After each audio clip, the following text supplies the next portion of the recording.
खबरों में बने रहने के लिए आज ही डाउनलोड करें संजीवनी टुडे ऐप।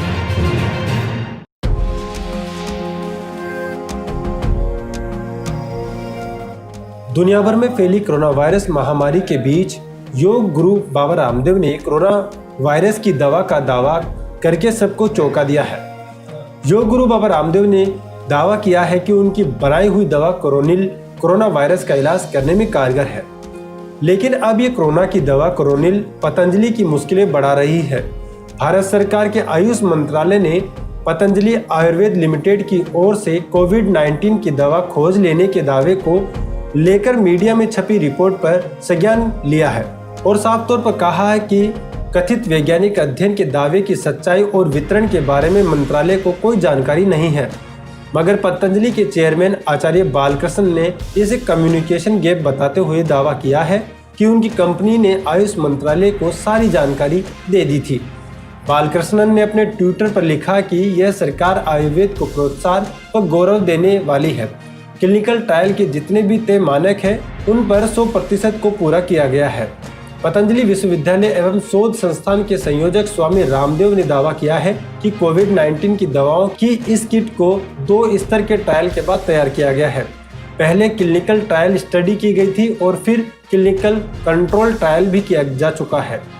लेकिन दवा लॉन्च होने के कुछ ही घंटे के बाद आयुष मंत्रालय ने पतंजलि आयुर्वेद लिमिटेड से कहा कि वो जल्द से जल्द उस दवा का नाम और उसके घटक बताए जिसका दवा कोविड-19 का उपचार करने के लिए किया जा रहा है। साथ ही मंत्रालय ने यह भी कहा कि पतंजलि संस्थान नमूनों का आकार, स्थान, अस्पताल जहां अध्ययन किया गया है और आचार समिति की मंजूरी के बारे में विस्तार से जानकारी दे।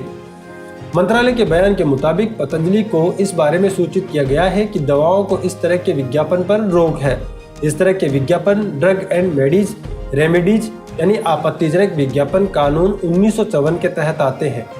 कोरोना महामारी को लेकर केंद्र सरकार की ओर से जारी निर्देश में भी इस बारे में साफ तौर पर कहा गया है और आयुर्वेद दवाओं के विज्ञापन पर भी यह लागू होता है।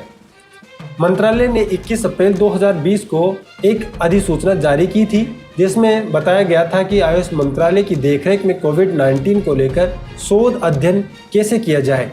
आयुष मंत्रालय ने साफ कहा है कि जब इन तमाम मामलों की जांच नहीं हो जाती, इस दवा के जुड़े दावों के बारे में विज्ञापन पर रोक रहेगी।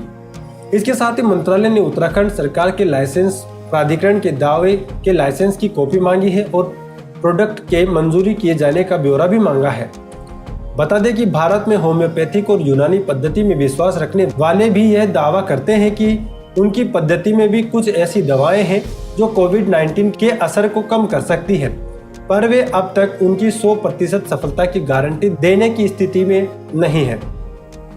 लेकिन पतंजलि की 100% सफलता की गारंटी इस दवा के इर्द गिर्द एक चर्चा खड़ी कर देती है, वो भी तब जब पतंजलि की दवाओं को किसी सम्मानित केंद्रीय एजेंसी से अनुमति नहीं प्राप्त हुई हो। आयुष मंत्री श्रीपद नायक ने कहा कि पतंजलि के जवाब और मामले की टास्क फोर्स समीक्षा करेगी कि उन्हें क्या क्या फार्मूला अपनाया है, उसके बाद ही उनको अनुमति दी जाएगी। इस खबर पर आपके क्या विचार हैं, आप हमें कमेंट करके जरूर बताएं। साथ ही ऐसी ही खबरें पाने के लिए आप हमारे चैनल को सब्सक्राइब करें और बेल आइकन को जरूर दबाएं।